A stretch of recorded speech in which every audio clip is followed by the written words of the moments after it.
Yeah. All right. Good evening. Bonsoir, Ani. I'd like to call this meeting to order. I need a mover and a seconder to adopt the agenda. Bob and Dave. All those in favor? Thank you. Are there any disclosure of pecuniary interest? Seeing none. So this evening's a public hearing scheduled for two zoning bylaw amendments. The first one we'll deal with is application number ZBA 25-09FR, Claude Coulon. And the second one will be application number ZBA 25-10FR, David and Kadin Dixon. The Planning Act requires that the public hearing be held before council decides whether to pass the zoning bylaw amendment. The public hearing serves two purposes. First, to present to council and the public the details and background to a proposed rezoning. And second, to receive comments from the public and agencies before a council decision is made. Monsieur Dumont will provide a summary of the application. From there, the applicant will be requested to make a presentation if they wish, followed by questions from the public, either in favor or against the proposal. Council will then have the opportunity to question the applicant, the director of planning, or anyone giving presentation. The zoning bylaw amendment will be considered by council tonight. Sorry, Monsieur Dumont, would you please advise how public notice was provided? Thank you. Notice of public hearing was posted in the municipal office and was sent by mail to the assessed owners within 120 meters of the site. And for the zoning bylaw amendment to those people and agencies likely to have an interest in the application tonight. So notices were sent on July 9th, 2025, being over 20 days prior to this evening's meeting. Included with each notice was an explanation of the purpose and effect of the proposed zoning bylaw amendment application and a key map showing the location of the subject property. Thank you. I now declare this portion of the hearing to be a public hearing to deal with application number ZBA 25-09FR, Claude Coulon. Monsieur Dumont, would you please summarize the purpose and effect of the proposed zoning bylaw amendment and provide any additional information and correspondence relevant to the application? Thank you. So with respect to this application, it is also a concurrent severance application that will be held or heard next Thursday, which is the August 14th meeting. And with respect to this application, it's slightly different than the previous one you heard as a committee of adjustment. And the difference is here, the subject property is it's much smaller. It's in total area, it's 3.29 hectares or equivalent to 8 acres. And it does have road frontage on Quesnel Road, Manettville Road, and Highway 64 in the municipality of French River.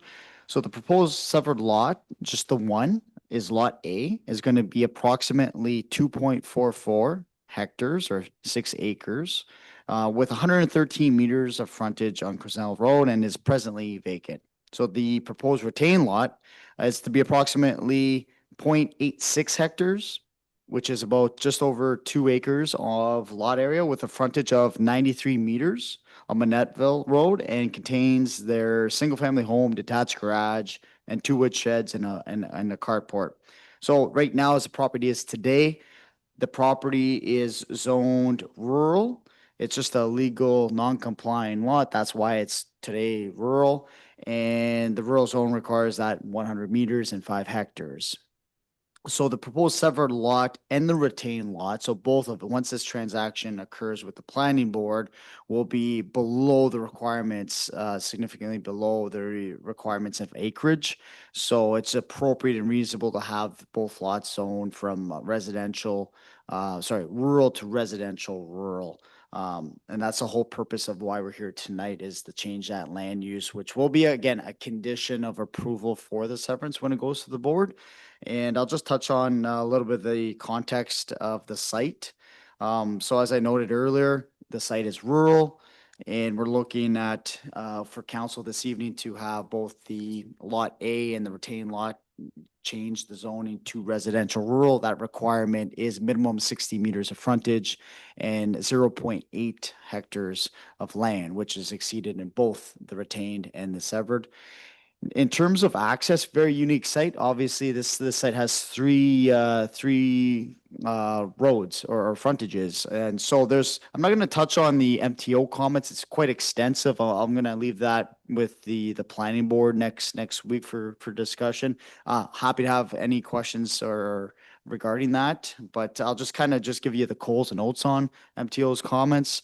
So basically, access is to the proposed severed lot is to be provided to Kisnell Road. So originally, when we started this whole exercise with the ratepayer wanted to access Highway 64. Why? Because there's an existing entrance.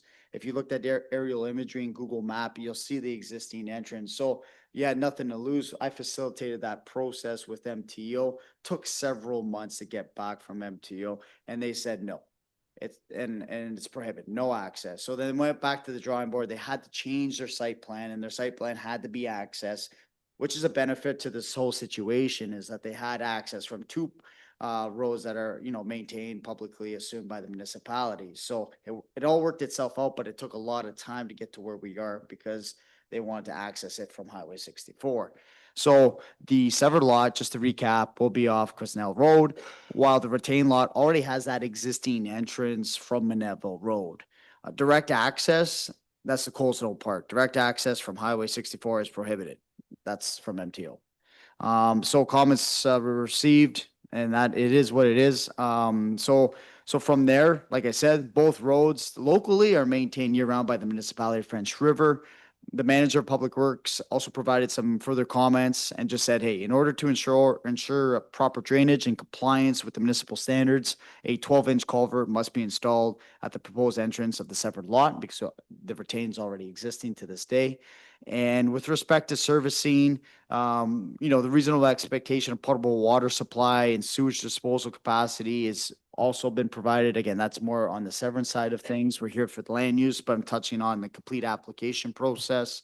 And with Sudbury District Health Unit, May 14th of 2025, Lot 1 did receive approvals for a septic tank and leaching bed from their department, so no concerns there. And there was no environmental or physical constraints identified through this exercise or due diligence. Minimum distance separation guidelines do not apply in this specific case. There's no active farming on the operations or livestock in the vicinity. So in conclusion, just generally speaking, again, the proposal, the purpose and intent of this one severed lot is going to be changed from a land use perspective from rural to residential. Rural is kind of like pretty straightforward in this particular case. It's not too complicated, and there's no special provisions attached to the zoning. It's just clean residential rural zone for both lots. And in terms of agency comments, the municipality provided very similar comments previous to the previous application, parkland dedication, and any potential road transfers, if they occur, that's going to occur with the Sudbury Planning Board at the severance process. And Public Works also provided that letter, was dated May 7th of 2025, just saying an upgrade to the existing culvert entrance on the proposed separate portion of land is required. Again, that'll be part of the severance. Make sure that happens. It's not outstanding as part of this process. Ministry of Transportation, extensive comments, both for the severed lots, retained lots. And with that said, we did not receive any phone calls from our office or emails with respect to just inquiries or objections or support for the application. Again, on the forefront, quiet on this application. So with that said, no concerns or issues from myself with respect to the change in land use.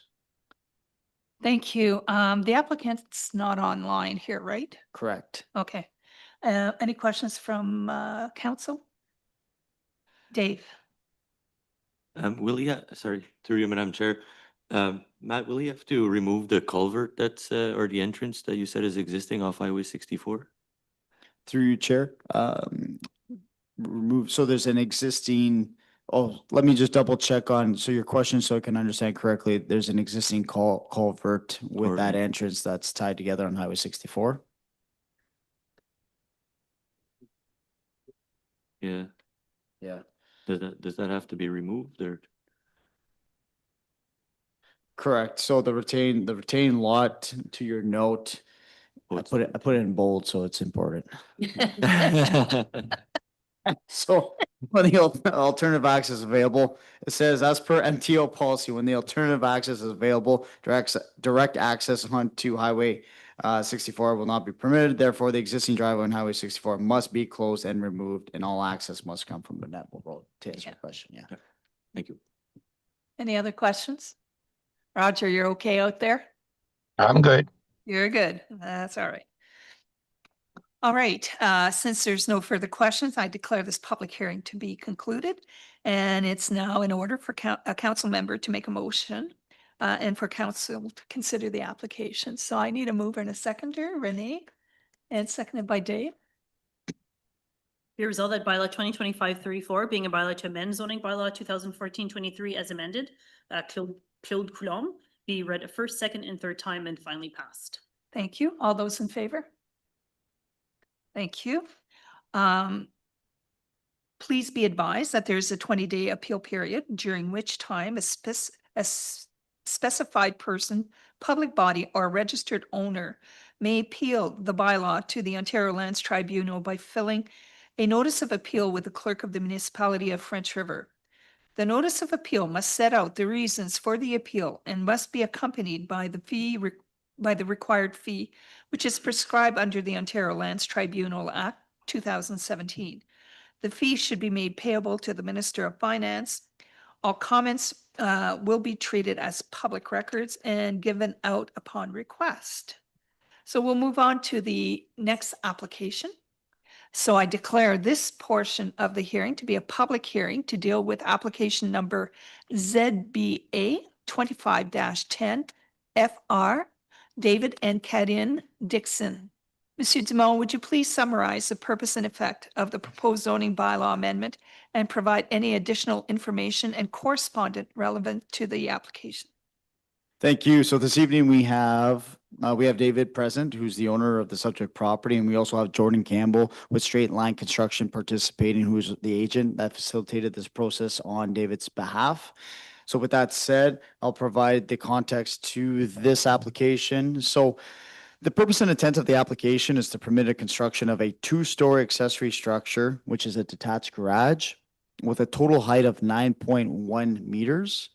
This would require a site-specific amendment to permit an increase in maximum building height. So that's the whole purpose of the request as per the bylaw, and the number of stories for an accessory structure within the waterfront residential zone.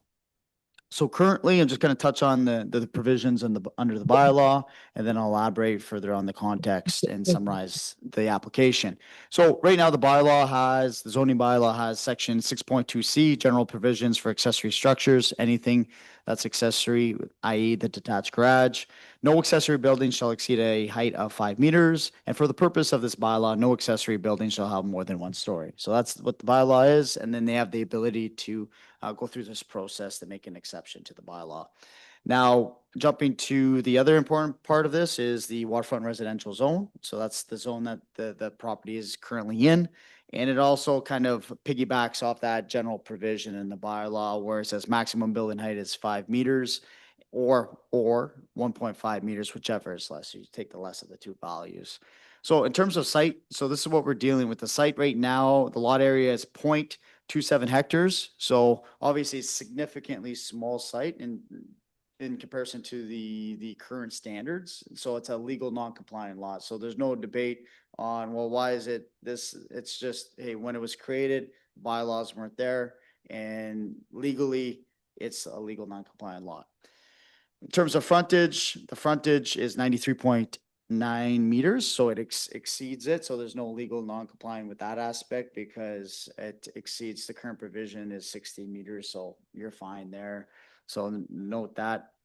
They also have road frontage. So the road frontage is 73 meters on Old Highway 607.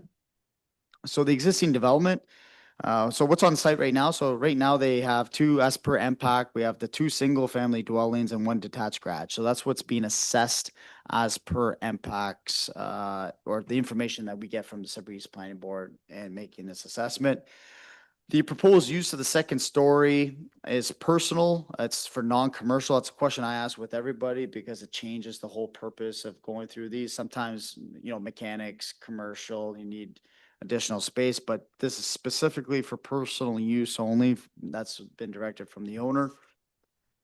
Now, the planning rationale, with respect to the official plan, so I kind of touched on a bunch, different items here.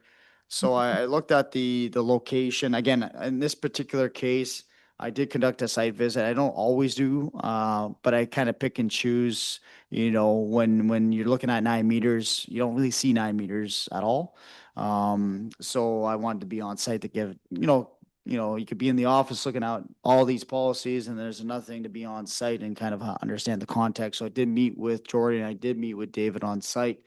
That was helpful because it kind of provided a little bit of context in my explanation here. So the appropriate location and buffering. So the structure is proposed to be located at the rear portion of the property. It's kind of just tucked away. And it's approximately 50 meters from Old Highway 607. It's an area that is significantly lower in elevation of the roadway. So the road comes down like this, road comes down like this. And if you zigzag back into the property, it's tucked down below. So there's a massive elevation difference there. So it's significantly lower in elevation to the roadway. This topography ensures that the building will not be visible from the highway, minimizing visual impact. 1, 2, natural screening and separation. So the site directly abuts, if you look at aerial imagery or CGIS, the site directly abuts Crown land to the south. So where the building's gonna be, in the back of the building, it's just Crown land. Well, there's no one's gonna be building there because it's owned by somebody else, Crown. So you have no concerns with a neighboring property, private owner, taxpayer, it's Crown land to the south, providing natural screening from the only potential affected area. So the surrounding mature trees further shield the proposed garage, preserving the visual character and the privacy of the area. 3, no negative impacts on neighbors. This is super important. This is part of this process. Got to make sure that there's no adverse impact. That's what we're looking at here. So there are only 3 waterfront properties. Again, if you look at aerial imagery, you look at Google Maps, where's the property in relation to these other 2 properties? And the nearest private residence is located about 100 meters away to the west and on the opposite side of the road, basically, where there's no direct line of sight to the proposed garage. As such, no adverse impacts on the neighboring properties would be anticipated. It's very clear when you look at it that way. Setbacks from the environment side of things. So the detached garage will be located more than 65 meters away from the optimal summer water level. Another provision in the zoning bylaw. So again, want to look at making sure we set back where we need to be set back. So you have approximately 65 meters, which is 200 feet, give or take. So that's no concerns there with respect to the Murdoch River, ensuring that the protection of the shoreline and compliance with all applicable environmental buffers are good. Then I looked at the intent of the zoning bylaw. While the proposed structure does not conform to specific provisions related to height that we're discussing and number of stories, it does meet everything else. So it does meet everything else. You can put weight on that as well. And with respect to the lot coverage, I looked at lot coverage, I looked at setbacks, I looked at the accessory permissions, I looked at the scale, the function. It's all compatible with this exception of why we're here tonight. And with justification for zoning bylaw, not minor variance, since the bylaw does not permit 2-story accessory structures, the appropriate planning tool to seek relief is this application process, not a minor variance.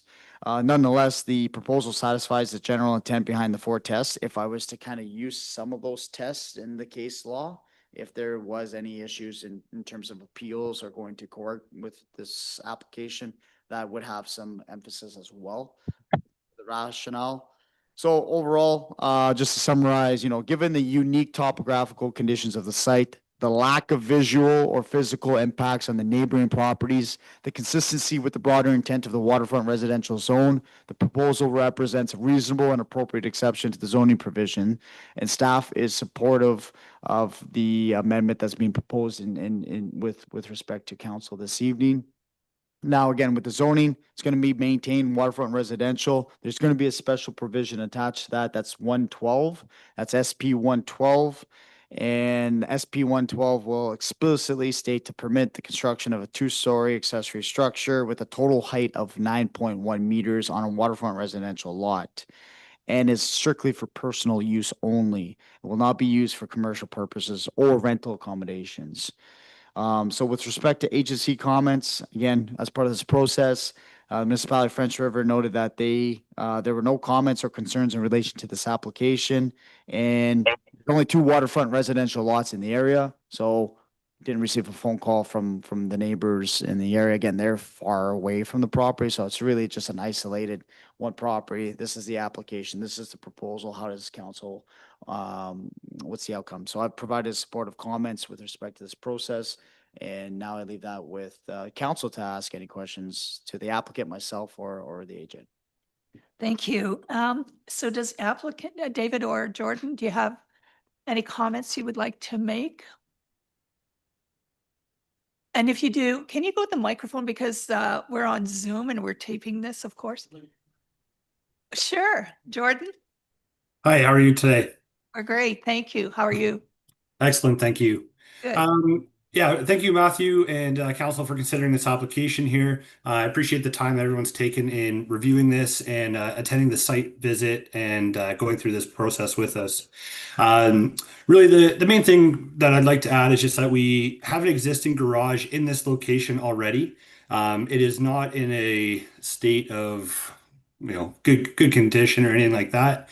So the purpose would be to just kind of rebuild in the same location, trying to be as far away from the waterfront and as least intrusive to the space as we can. As Matthew mentioned, it is for personal use only. And the main reason for the height specifically is because we need a 12-foot ceiling height of the main floor in order to accommodate personal equipment of Dave's.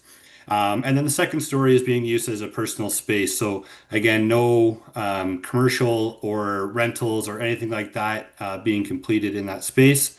And that's basically all I wanted to add. So thank you very much for your consideration of this proposal.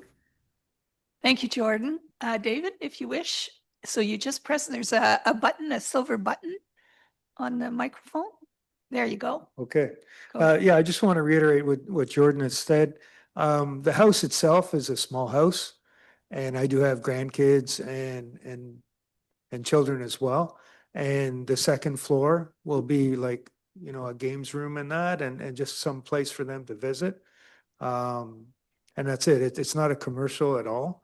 As you might know, or maybe you don't know, that I have an STR application in right now for the secondary structure. So that is sole and on its own.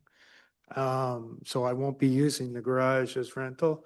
We only have 2 bedrooms in the house, so it's an overflow sleeping bag type activity when they come to visit.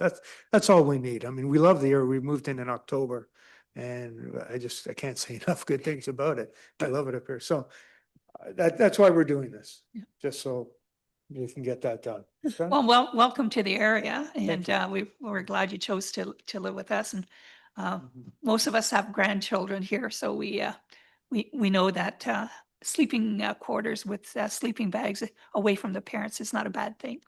Okay. Any questions from council?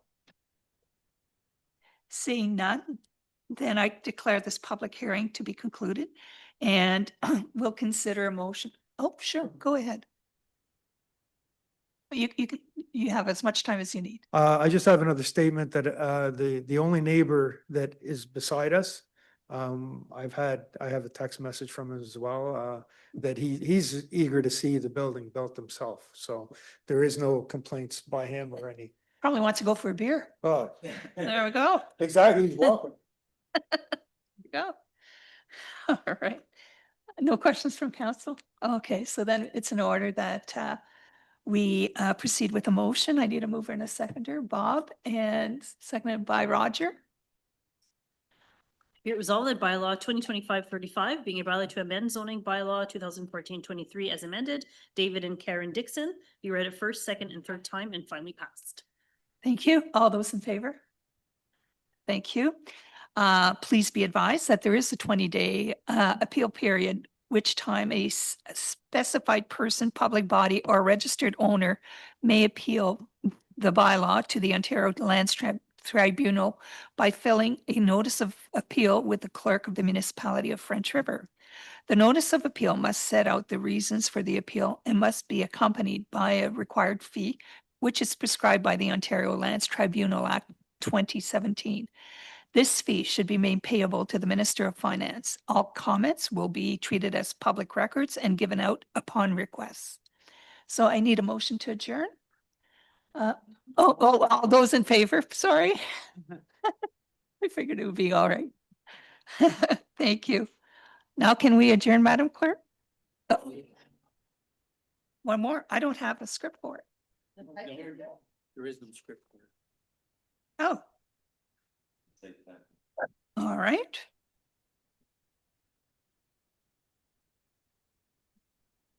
I see that. Oh, well, then I turn it over to you, Matt. I'm lost for words. And by the way, congratulations, David, you're fine. And Jordan, thank you. Oh, you can stay and listen to the next one that I don't have a script for.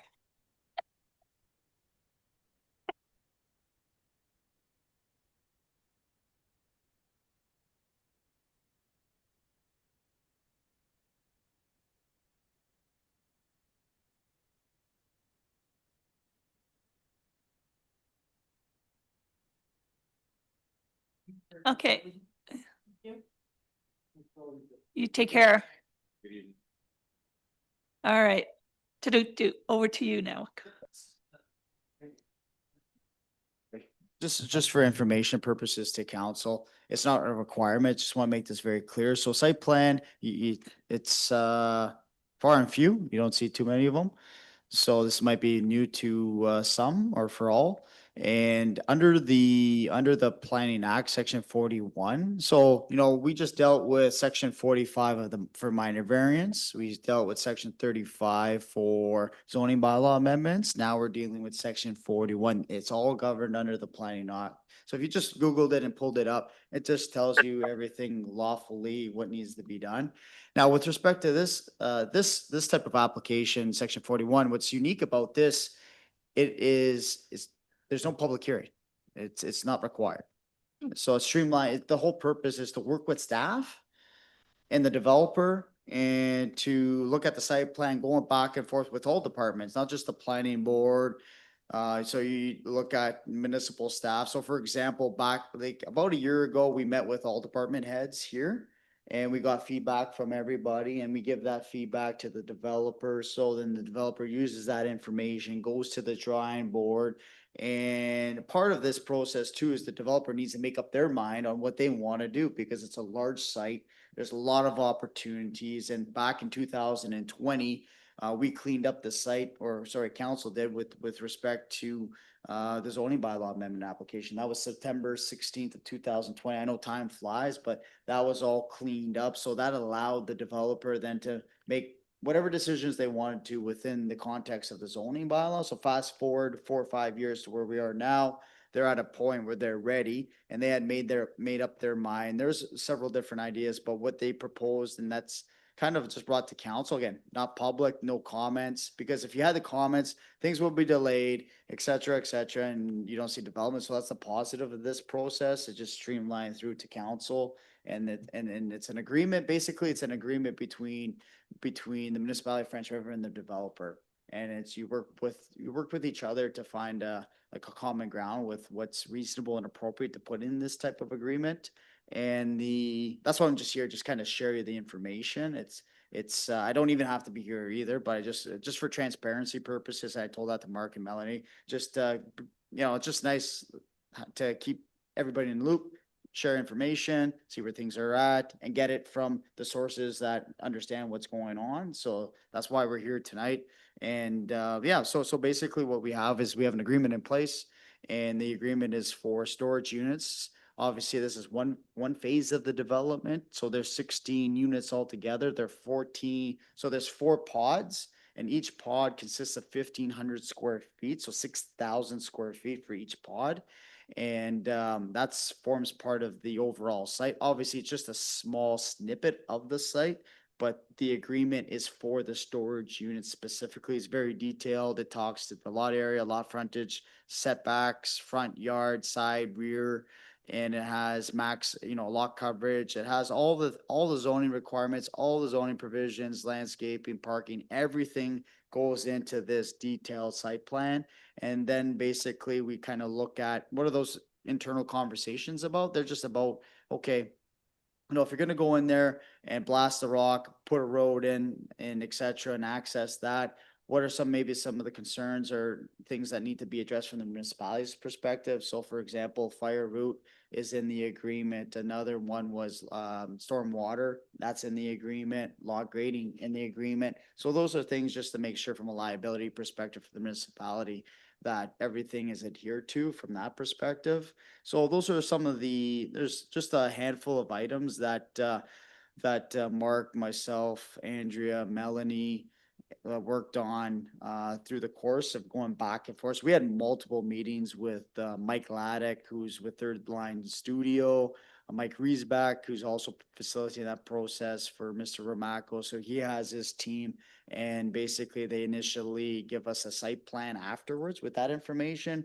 And then Andrea and I had a couple meetings back and forth. So it takes time for them to also give the information back to us. Once we're in a good spot, then I send that off to staff here just to see what they would like as part of that agreement, because ultimately it's your project, it's the council and the staff. So I just want to make sure we're covering all our bases. So that's the whole purpose. I just wanted to share some light on this big kind of unique development, and it's just phase one. There's other phases are to come. What other phases to come? They'll just be amended and part of whatever that's going to come at that time.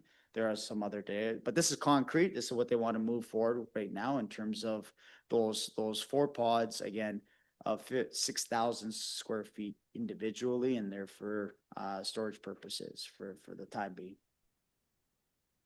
Thank you very much. So then we need a motion to adopt the bylaw. Correct. Yes. So we It need, just doesn't have to be in a public hearing. so do we do that tonight? Yes, so we Okay, do, so okay. we do have a bylaw ready, just Okay. to authorize, so just to authorize the agreement. Right. The director of planning has the authority to approve all the plans and reports that are Correct. required within the agreement. So this agreement will not be signed until all those things Are in place. are in place Yeah. or received. So this evening, it's just authorizing us to execute this agreement. Okay. Does anybody have any questions? I think this is exciting. Finally. Yeah.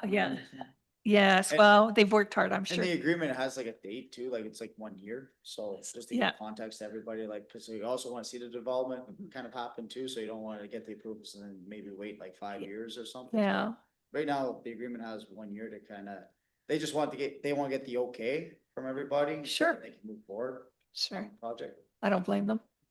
All right, so. However, there is a provision to ask for an extension if need be. Yeah, Correct. well, we never know, That's exactly. especially with the political climate below us. So, great, this is fantastic. So I need a mover and a seconder. Sure, of course. So in the building permit section, it says that the owner agrees to not request the chief building officer to issue a building permit until the agreement has been registered on title. Yep, yep. This agreement has to be registered on their title of the property. Through you, Chair. Yes, of I course. guess it's not public, so like I said, sorry. For information purposes, that's correct. Like, this is an agreement that's going to be tied together with the property. Okay. Yeah, we learn something new every day. We learn something new. Good. Any other comments or questions? Roger, you're okay there in Carland? I'm all good. You're all good. All right. Then all those in favor? Thank you. I know I didn't read it, make you read it, but Did you get a mover? yeah, I did. No, I didn't. No. Okay, I am off my game today. I apologize. Okay, mover in a second, because I can't wait till I they threw do you it. off with the no script. Oh, yeah, that really did it for me. Thanks a lot. Okay, move, Willie and Dave. All those in favor? Thank you. Am I allowed to adjourn now? Yes, you are allowed to. Okay. I need a, Keep this? That's it. yeah, pass it to Renee first so she can see it. All righty, I need a mover and a seconder to adjourn. Renee and Dean, all those in favor? Thank you. Thanks, Roger. Drive safely.